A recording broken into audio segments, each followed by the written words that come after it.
Un libro es uno de los objetos más mágicos que el ser humano haya creado jamás. En él, una mente penetra en la nuestra a través del tiempo y del espacio.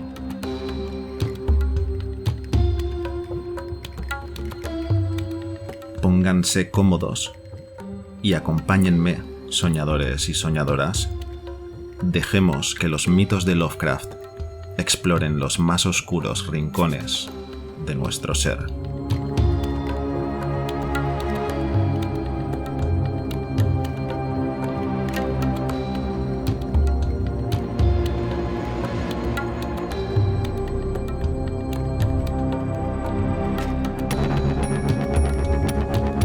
El árbol.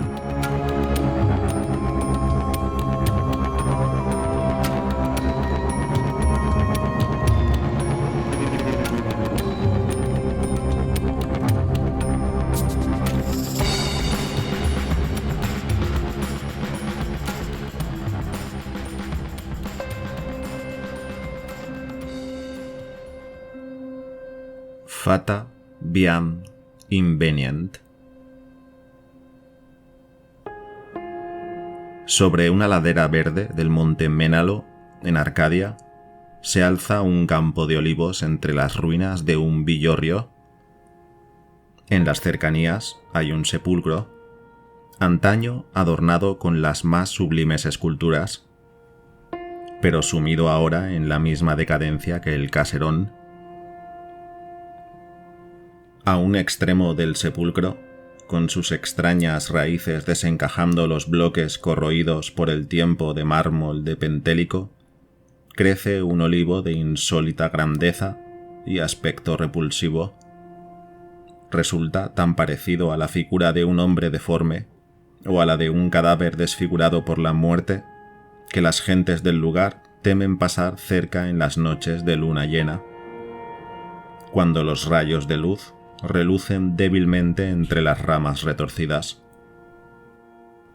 El monte Ménalo es una de las moradas favoritas del terrible Pan, cuyos acompañantes son muchos y muy extraños, y los sencillos pastores sospechan que el árbol debe tener alguna horrenda conexión con los salvajes acólitos.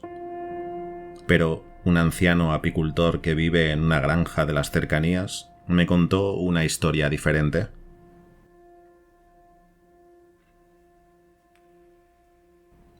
Hace muchos años, cuando el villorrio de la ladera era nuevo y resplandeciente, los escultores Kalos y Musides habitaban entre sus paredes. La belleza de sus obras era aclamada desde Lidia a Neápolis, y nadie osaba afirmar que la habilidad de uno era mayor que la del otro. El Hermes de Kalos se alzaba sobre un santuario de mármol en Corinto, y las Palas de Musides coronaba una columna en Atenas, cerca del Partenón.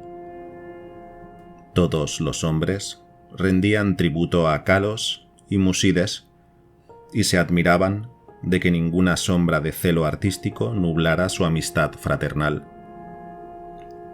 Pero, aunque Carlos y Musides convivían en perfecta armonía, sus temperamentos no resultaban similares. Mientras que Musides andaba de juerga nocturna gozando de los placeres urbanos en Tegea, Kalos prefería quedarse en casa, oculto de la vista de sus esclavos, bajo la fresca sombra de los olivos. Allí meditaba acerca de las visiones que acudían a su mente, y allí concebía las hermosas figuras que más tarde inmortalizaría en el mármol vivo. Los haraganes, por supuesto, murmuraban que Kalos departía con los espíritus del olivar y que sus esculturas no eran más que las representaciones de los faunos y dríadas con los que tenían tratos, y que jamás esculpía sus obras en base a un modelo vivo. Tan famosos eran Kalos y Musides que a nadie le extrañó que el tirano de Siracusa mandara heraldos para preguntarles acerca de la costosa estatua de Tique que planeaba erigir en su ciudad. De tamaño y factura colosal había de ser la estatua, ya que se esperaba fuese la maravilla del mundo y meta de los viajeros. Alabado sin límite sería aquel que fuese elegido para realizar la escultura, y Kalos y Musides fueron invitados a competir por semejante distinción. Su fraterna amistad era de sobra conocida, y el astuto tirano presumía que, en lugar de ponerse trabas artísticas, ambos se prestarían consejo y ayuda. Esta colaboración mutua produciría dos obras de inigualable belleza, y la más hermosa eclipsaría incluso los sueños de los poetas.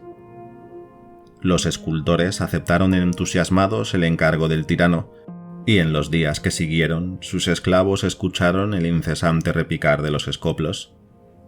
Ni Kalos ni Musides ocultaron sus obras, aunque solo se permitieron verlas entre ellos. A excepción de sus miradas, ninguna más pudo contemplar las dos figuras divinas que iban siendo forjadas a base de hábiles golpeteos sobre la vasta piedra que las había aprisionado desde la creación del mundo.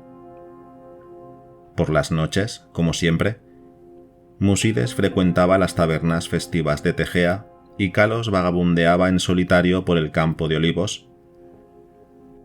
Pero, según pasaba el tiempo, las gentes advirtieron una falta de alegría en el antaño jovial Musides. Resultaba extraño, comentaban entre ellos, que la tristeza hubiera hecho mella en quien tenía tantas posibilidades de alcanzar la más alta recompensa artística. Transcurrieron muchos meses, pero el rostro preocupado de Musides no mostraba más que un agudo nerviosismo que parecía incrementarse con la situación. Luego, un día, Musides habló de la enfermedad de Kalos, tras lo cual nadie se extrañó de la tristeza que lo embargaba, ya que todos sabían lo hondo y sagrado que era el afecto de los escultores. Así que muchos fueron a visitar a Kalos, y en verdad notaron la palidez que cubría su cara, pero también vieron a su alrededor un aura de serena felicidad que hacía su mirada más mágica que la de Musides, quien se hallaba en un estado de gran nerviosismo y despedía a los esclavos para ocuparse personalmente de los cuidados y alimentación de su amigo. Ocultas detrás de unas pesadas cortinas aguardaban las esculturas inacabadas de Tique, de las que ahora apenas se ocupaban el enfermo y su fiel compañero. Y Kalos, a pesar de que inexplicablemente cada vez estaba más débil y no respondía a los cuidados de los desconcertados médicos y de su inseparable amigo, pedía con frecuencia que lo llevaran al campo de olivos que tanto amaba. Una vez allí, rogaba que lo dejasen solo, como si deseara hablar en privado con unos seres invisibles. Musides siempre complacía sus deseos, aunque sus ojos se llenaban de lágrimas al ver que Kalos prefería la compañía de los faunos y las dríadas a la suya propia. Por fin, se acercó el final, y Kalos se puso a divagar sobre cosas del más allá. Musides, sollozando, le prometió un sepulcro más hermoso que la tumba del mismísimo Mausolo, pero Kalos le pidió que no le hablara más de glorias de mármol. Solo un deseo llenaba ahora la mente del moribundo: que enterrasen junto a su cuerpo, cerca de la cabeza, unas ramitas de cierto olivo que crecía en el bosquecillo. Y una noche, estando a solas en la oscuridad del campo de olivos, murió Kalos. De una belleza indescriptible fue el sepulcro de mármol que el afligido Musides esculpió para su amado amigo. Nadie, excepto el propio Kalos, habría podido emular sus bajorrelieves, donde se revelaban todos los esplendores del Elíseo. Tampoco olvidó Musides enterrar las ramas de olivo cerca de la cabeza de su amigo. Cuando el dolor de los primeros momentos dio paso a la resignación, Musides siguió trabajando con ahínco en su figura de Tique. Todo el honor sería ahora suyo, ya que el tirano de Siracusa tan solo quería su escultura o la de Kalos.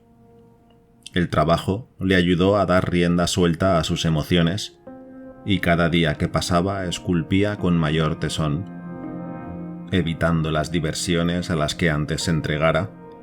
Mientras tanto, pasaba las noches junto a la tumba de su amigo, donde un joven olivo había brotado cerca de la cabeza del durmiente.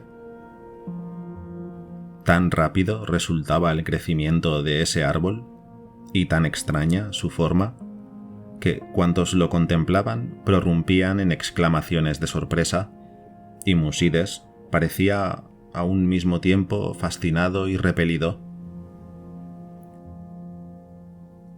3 años después de la muerte de Kalos, Musides envió un emisario al tirano, y en el ágora de Tegea se corría la voz de que la maravillosa estatua estaba terminada. Por aquel entonces, el árbol que se alzaba junto al sepulcro se había desarrollado hasta alcanzar unas proporciones asombrosas, superiores a la de todos los árboles de su especie, y alargaba una rama frondosa por encima del recinto donde Musides trabajaba. Como eran muchos los curiosos que acudían a contemplar el prodigioso árbol y a admirar el arte del escultor, Musides casi nunca estaba solo, pero no le importaba que siempre hubiera tantos visitantes. Al contrario, ahora que había terminado tan absorbente trabajo, parecía tener miedo a quedarse solo. Los lóbregos vientos de la montaña, suspirando entre el campo de olivos y el árbol de la tumba, tenían una extraña facilidad para producir vagos sonidos articulados. El cielo estaba oscuro la tarde en que los emisarios del tirano llegaron a Tegea. De todos era conocido que venían para llevarse la enorme figura de Tique y atraer honores eternos a Musides, de manera que la acogida que le dispensaron los próxenos fue sumamente cálida. Al caer la noche, se desató una impetuosa tormenta de viento sobre la cresta del Ménalo, y los hombres de la lejana Siracusa se alegraron de poder descansar al resguardo de la ciudad. Hablaron de su ilustre tirano y de la grandiosidad de su metrópoli, y se regocijaron con la belleza de la estatua que Musides había esculpido para él. Y entonces los hombres de Tegea hablaron a su vez de la bondad de Musides y de su profundo pesar por la muerte de su amigo, y cómo ni tan siquiera los laureles que glorificaban su arte podrían consolarle por la ausencia de Kalos, quien quizá los habría llevado en su lugar. También hablaron del árbol que crecía sobre la tumba, al lado de la cabeza de Kalos, pero el viento aullaba de manera espantosa, y tanto los de Siracusa como los de Tegea elevaron sus plegarias a Eolo. Con los primeros rayos de la mañana, los próxenos guiaron a los emisarios del tirano ladera arriba, a la casa del escultor, pero el viento nocturno había hecho extrañas cosas.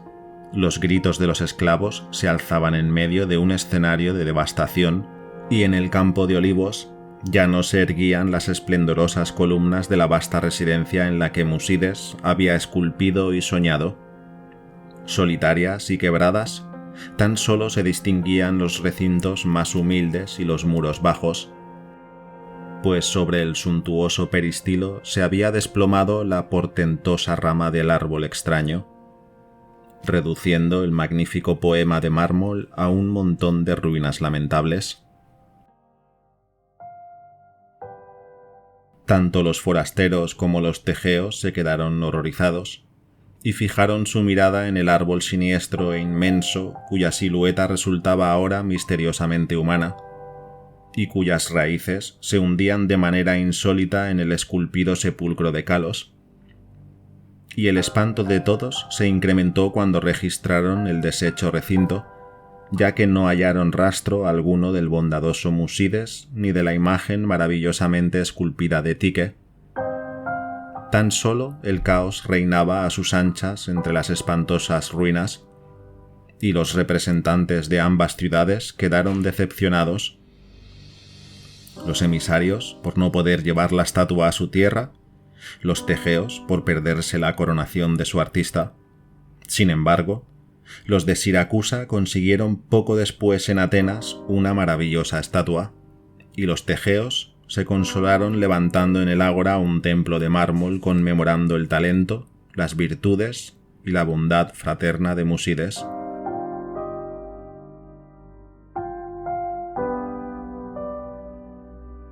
Pero el campo de olivos aún sigue en pie, como también el árbol que crece junto a la tumba de Calos, y el viejo apicultor me ha contado que a veces, cuando sopla el viento nocturno, sus ramas susurran entre sí, musitando una y otra vez